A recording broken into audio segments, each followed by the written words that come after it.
Wanted to make a little video this morning. Had somebody ask about how to tilt the cab on a 6000 series John Deere tractor. It's fairly easy. So you got right here on the cab mount, there's two bolts. Those two 15/16 bolts right there. You take those out on either side, two on this side, two on that side, and then you go around and up under the mat. You pull that plug out.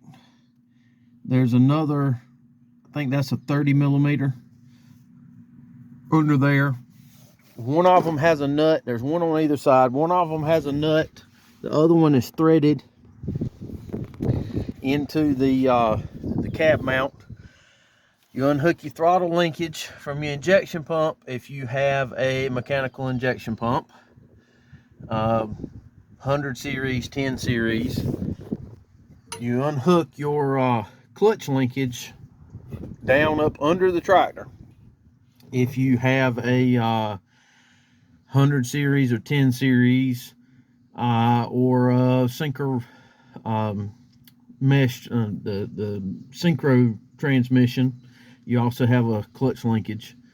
Unhook that, and then you have to take the right side tire completely off, because the cab leans towards the right.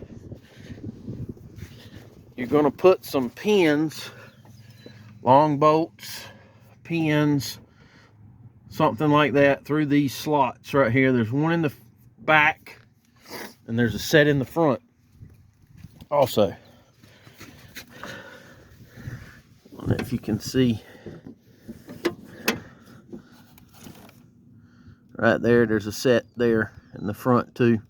You put a long bolt in it, or a pin, or ain't got to be real specific. Get your right side tire off. And then the main thing is, this cab is very, very top heavy.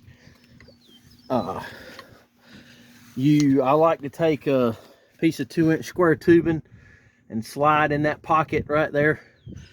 Get it out here to where you can get a chain on it with your crane or cherry picker or chain hoist in the shop, whatever.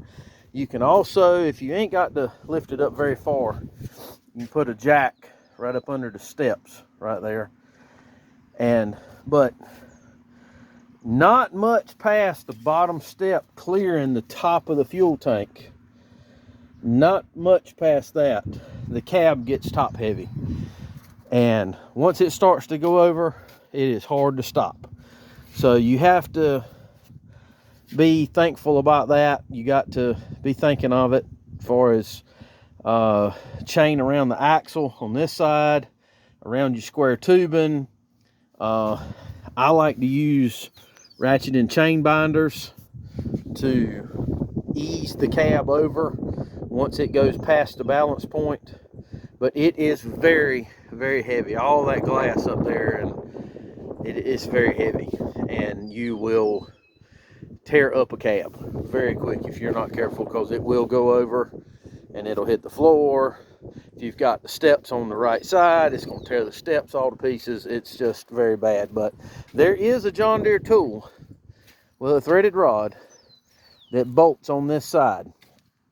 You pull this step out and it bolts in here, and it's got a threaded rod, hooks down to the frame of the machine, and it literally tilts the cab over. But I don't have that tool, and it's probably more expensive than one I want to pay for. But a lot of times, if you just got to do some work up under the cab on the left side, there's some hoses and stuff, hydraulic hoses, steering pressure line, hydraulic return line off of the steering.